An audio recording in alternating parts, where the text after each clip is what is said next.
No puedo respirar. En el TT training ha sido rocket.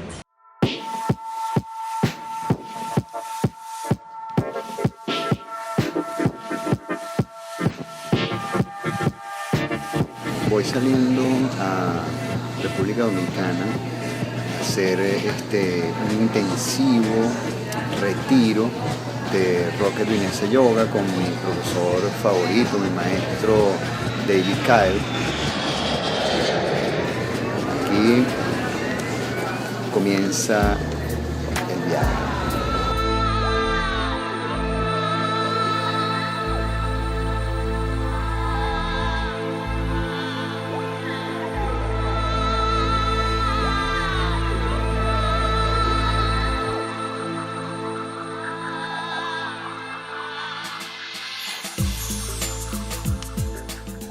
What we teach is also alternative sequences.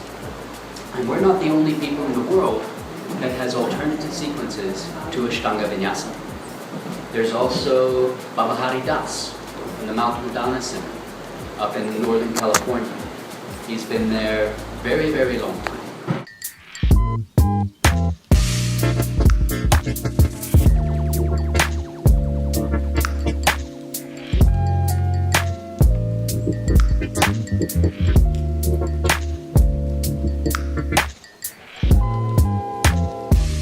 People doing this, look at my body shape. There you're training yourself for an arch. So someone who learns the wall usually mistakenly puts the spine this way. You want your head to go to the wall and your feet to go away. And this is the shape that you want to start to learn until you can push into your fingertips and move your shoulders back over your wrists. But the feet never touch the wall. You're training your body to feel a little more comfortable with a forward angle and the use of your pecs, so you can keep it steady. Give yourself 2 or 3 handstands, 2 or 3 elbow stands. It's been a major turning point in my life. Many people, as they go through life, they have certain events that take place that could be considered a turning point, or maybe a new beginning sometimes, an opportunity to take yourself into that vision that you have for the future, to make your dreams come true. And oftentimes we have dreams, but we don't know how to manifest them. And for me, oddly enough, finding the yoga practice, and the first practice I found was Larry Schultz Rocket, and it was an extremely inspirational and seemed to produce a charging inside the body when you practice the asana, when you do the practice. And so for me, about 17 years ago when I walked into my first class, it was immediately that turning point. It seemed to provide me with a fuel that was necessary to create, to manifest. And many times you want to create, you want to develop and make your dreams come true.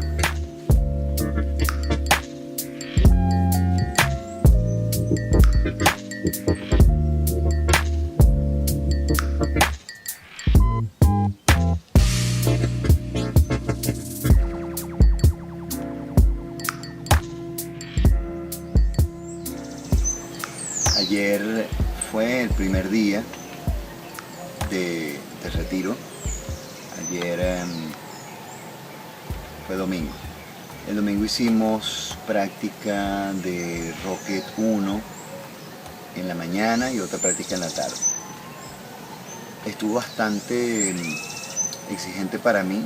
La parte de piernas nunca ha sido mi fortaleza por el tema de la flexibilidad de las caderas y eso, que sigo trabajando en ella. Bueno, luego la cena rico, todo chévere, y ese fue el primer día.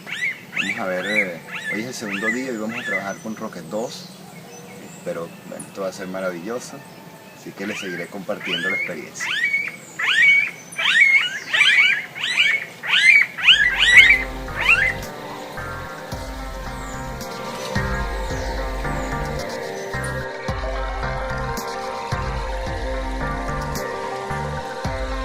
If the body doesn't have this fold, inside it, lifting up with straight legs is not possible.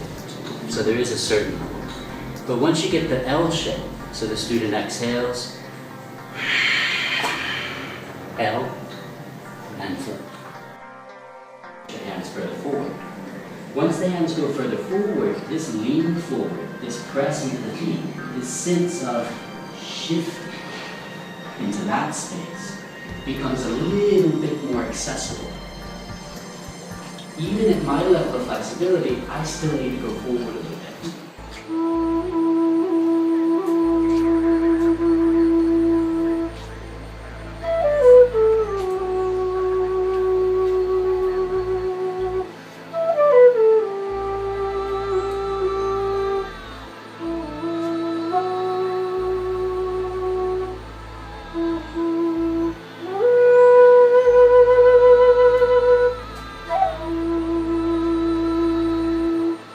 Well, every group is unique, every individual is unique, but then when you bring a group of people together, it's a unique interaction that takes place because everyone starts to become in sync and connected to each other.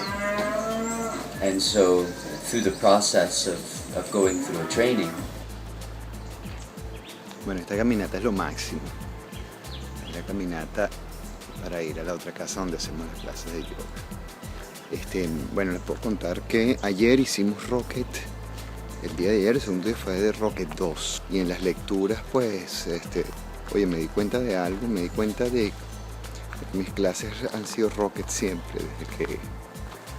Desde que yo hice mi entrenamiento de Rocket quedé con esa marca. Ya que yo pensaba que el Rocket era un poco más parecido a secuencias un poco más rígidas, ¿no? Como mucha gente piensa.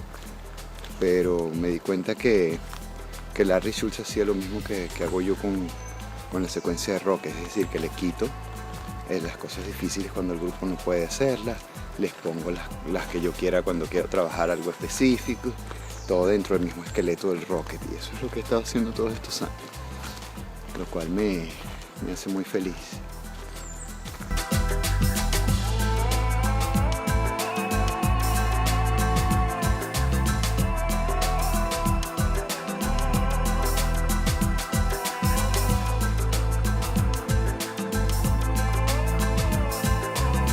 Para mí fue una semana increíble, a nivel físico, mental y espiritual. A nivel físico empecé la semana súper emocionada, la práctica empezó bien fuerte y como el tercer día ya estaba explotada, estaba súper agotada y ahí entonces viene un cambio a lo mental, porque ya estás tan agotado que tienes que trabajar con tu mente y ahí es donde tu mente te tiene que decir que no, que tú puedes hacer esto, que tú viniste con un propósito y que tú puedes seguir adelante. So what we're going to do is provide adjustment. And what we do with adjustment, similar to where we were yesterday, toes, fingertips, support their shoulders, but support their shoulders so they lean. See how I brought her shoulders to her fingertips? And you bring them to that space and then lift them up. Now it's very nice.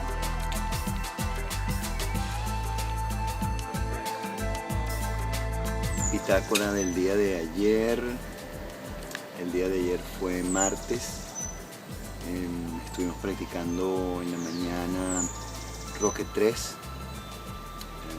Rocket 3 básico. Hablamos sobre secuenciación, secuencia de posturas en la parte de la lectura. En la tarde hicimos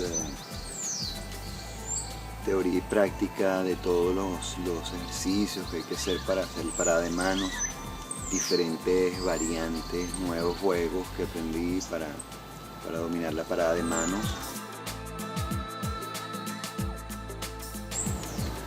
Estuvimos hablando un poco también de filosofía del yoga, de los kriyas, de la ausencia de la práctica de kriyas, la ausencia aparente en los sutras de Patanjali y en la filosofía de los opuestos. de cómo el yogi estudia los opuestos para comprender. Es decir, estudiar el vacío para comprender el sonido, o estudiar el sonido para comprender el vacío, por ejemplo. Estudiar en la quietud para comprender el movimiento. Y así, pues el estudio de los opuestos, y como el yoga tiene mucho de eso. Eso es importante. El estudio de los opuestos para comprender las cosas. Yo creo que debemos estar atentos a eso. A estudiar lo opuesto a lo que queremos para comprender lo que queremos también. Sin darle mucho peso, claro. Pero sí reconocerlo.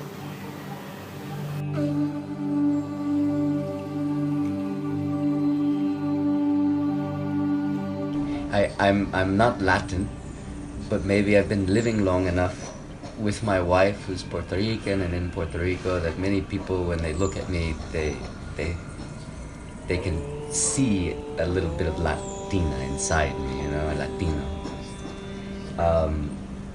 I've always been very attracted to the culture, the Latin culture.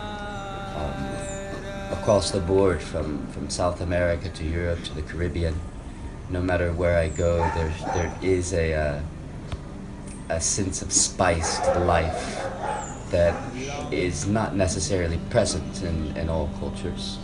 And so that was something that I was very attracted to.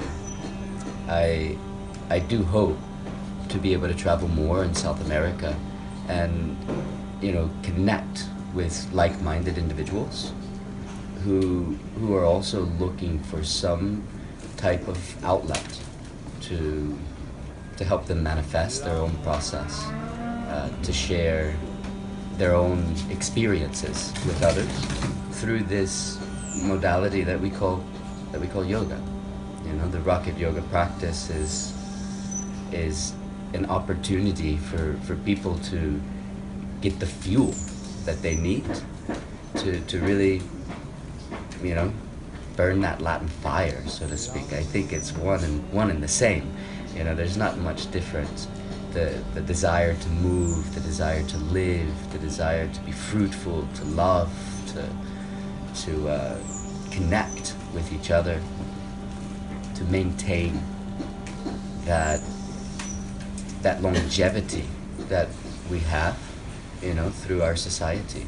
It's a culture, and these type of practices are designed to help us enhance that existing energy that's inside us, that's been passed on from our mothers and fathers and grandparents, and it's that special something that, they say, just don't lose this, and so I feel as though this practice, although new, it's one of those things that can be dropped in to help you enhance that special invisible quality.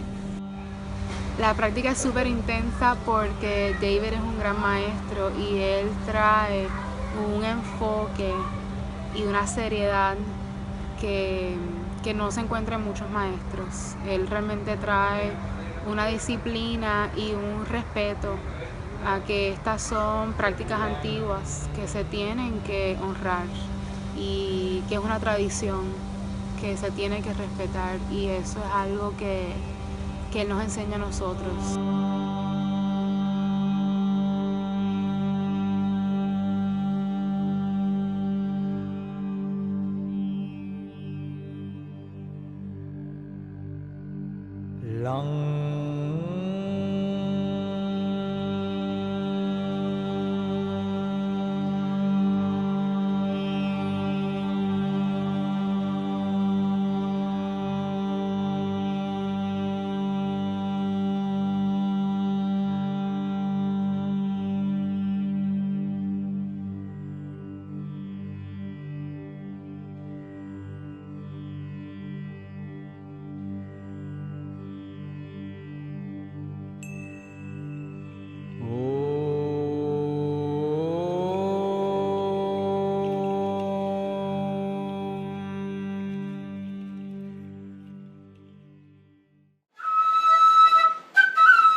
always remember that yoga is not designed to change you.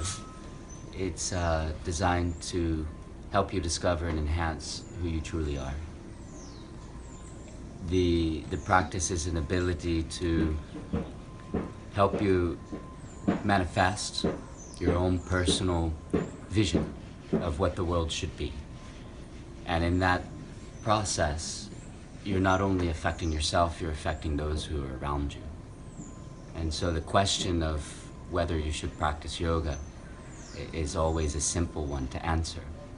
When you realize that when you're in a space of understanding and love, then you're in a space of yoga. Don't see it as something that you have to even roll out a mat or isolate yourself. And one of the greatest realizations is to understand what you're contributing and how that is your yoga. It's very important to infuse these teachings into all acts of life, whether it's walking down the street or communicating with a friend or family or love. It's important to understand that yoga is almost undefinable in the essence that it's how we do everything. The essence of creating that unification between yourself and all that's around you. Understanding yourself, but also understanding nature. Understanding people and each other and the bigger picture. When you see that and you have this realization that yoga is off the mat and more of a process of how you interact with the world, then find out how you can share, find out how you can offer to others. And it can be done in so many different ways. And whenever you share and you offer your passion, what you love, it feeds you more than anything else. This is very important. Thank you, David. Thank you, Pedro. Mi pana. Namaste. Mi pana. Alto pana, el David. David Kyle, aquí en República Dominicana.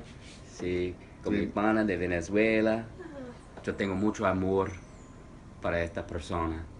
Y gracias, Venezuela. Para Pedro. Gracias, David. Sí. Love you. Thank you. Gracias a ti, hermano. Long